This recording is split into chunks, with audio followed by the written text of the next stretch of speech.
I wanted to talk now about asana. So there's this thing in the yoga community, especially if you teach asana or the physical yoga practice in a yoga studio, where sometimes I hear people criticizing that yoga is so much more than asana. Asana is just one of the 8 limbs, or asana is just a tiny limb of yoga. And I just wanted to speak to that because as a yoga therapist, what I work with is the physical. So I go through the physical body to connect to the psycho-emotional spiritual. And so in my conception of yoga, which I think also aligns with the koshas, the physical body is the vehicle of the spirit. And so the physical body is the gateway to the more subtle, the gross to the subtle. And in yoga, that is the practice, isn't it? We're moving from the gross to the subtle. We start by recognizing everything out here, and then it gets ever more increasingly subtle until we realize that very finite truth. Or I don't know if finite's even the word, it might be an infinite truth. But in any case, we are doing asana. And I would say, I want to remind everyone that it is the 3rd limb in Patanjali's Yoga Sutras, that the first is the yamas, second is the niyamas, third is asana. And from there it gets ever increasingly subtle. So we are doing asana, we are working with the physical body in order to connect to all those others. So say I'm holding myself in a warrior 1 pose and the teacher's cueing me through it and I'm sweating and I'm breathing harder and my heart is racing because I'm working really hard in that single pose. I've just gone from the physical to noticing the energetic.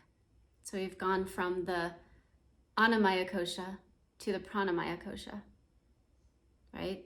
And then because the energy is very closely linked to emotions. Emotions are energy in motion, emotions, right? So now we've gone from the Annamaya kosha, or the physical, to the Pranamaya kosha, which is the energy, to the Manomaya kosha, which is the mind that is very closely linked to emotions. It's the mind of how we perceive the world.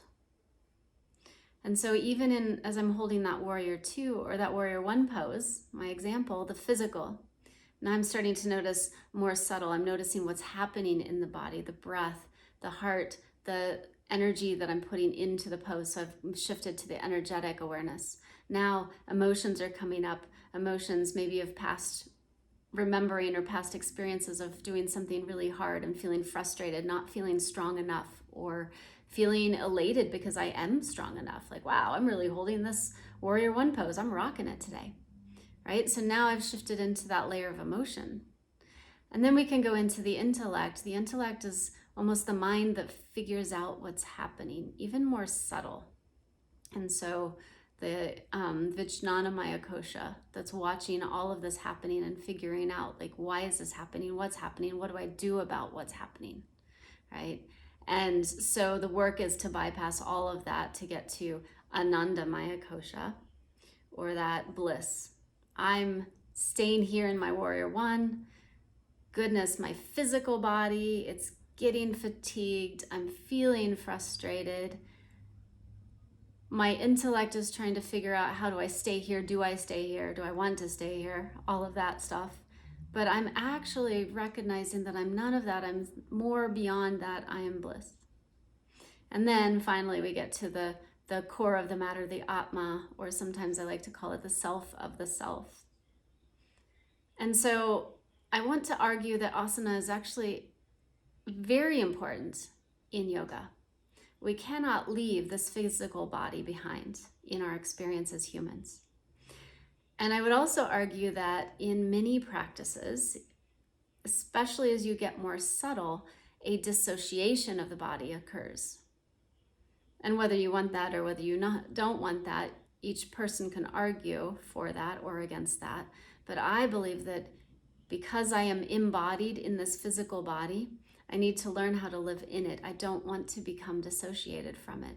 So I want to sense the body, and I want to know the body, and I want to practice the asana so I can have a connection, a physical connection to pranayama, so I can get into those more subtle meditative techniques that lead me down the path towards samadhi.